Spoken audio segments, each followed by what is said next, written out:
Apa kabarnya hari ini? Masih tetap semangat belajar kan? Nah, sebelum memulai pembelajaran, sebaiknya kita berdoa dulu sesuai dengan agama masing-masing. Oke student, mari kita lanjutkan pembelajaran kali ini. Siti, Udin, dan Lani masih membicarakan tentang sistem pencernaan manusia. Mereka senang membicarakan tentang proses pencernaan yang berlangsung di dalam tubuh. Nah, kita simak ya percakapan mereka. Bekal apa yang kamu bawa hari ini, Din? Tenang, Siti. Hari ini aku membawa makanan sehat loh. Aku membawa nasi dengan tumis sayur dan telur. Wah, kedengarannya enak, Din. Iya, enak dan sehat. Nah, sekarang aku mau tanya, apa ada yang masih ingat organ pencernaan manusia? Makanan dikunyah di dalam mulut dengan gigi. Kemudian makanan meluncur masuk ke kerongkongan untuk kemudian masuk ke lambung. Dari lambung, makanan diubah menjadi bubur makanan yang kemudian diserap oleh apa? Usus halus. Usus halus akan menyerap semua sari-sari makanan, Lan. Selanjutnya, makanan yang tidak dapat dicerna bergerak menuju usus besar. Aku lupa, apa yang terjadi saat makanan berada di usus besar ya?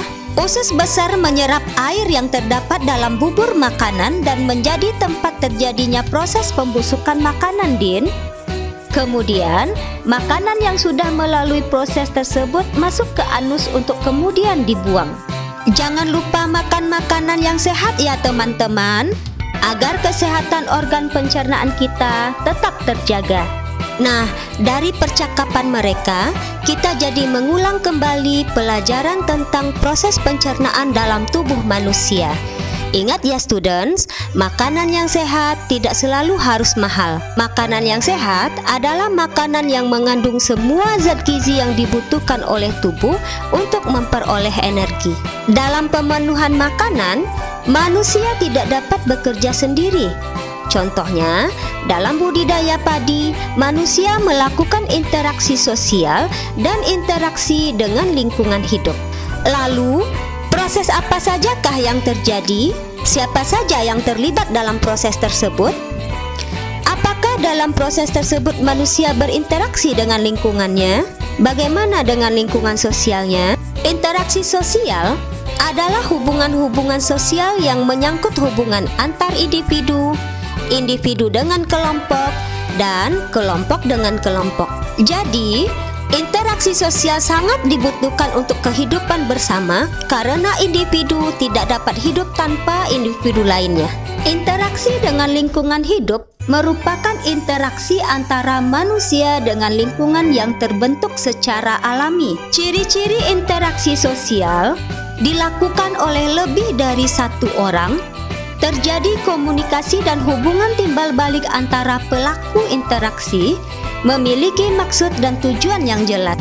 Iklan merupakan suatu pesan tentang barang atau jasa yang dibuat oleh seseorang atau perusahaan dan ditujukan kepada masyarakat. Beberapa unsur yang harus diperhatikan dalam membuat iklan yang efektif antara lain: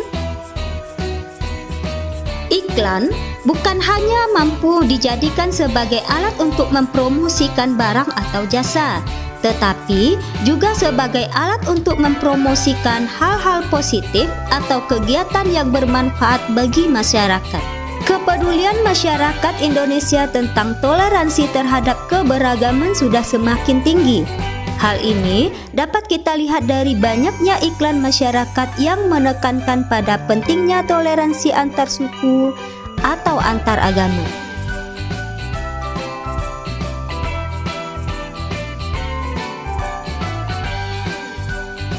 Nah, sebagai makhluk sosial yang membutuhkan orang lain, manusia pasti akan selalu melakukan interaksi dengan manusia lainnya. Dalam interaksi yang melibatkan keragaman, perlu adanya sikap toleransi terhadap keberagaman tersebut. Toleransi merupakan sikap menahan diri, bersikap sabar, menghormati, dan menghargai orang lain. Contoh-contoh toleransi dalam kehidupan sehari-hari antara lain: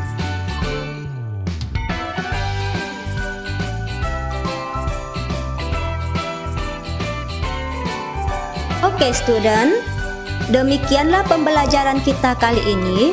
Tetap semangat belajar di rumah dan sampai jumpa.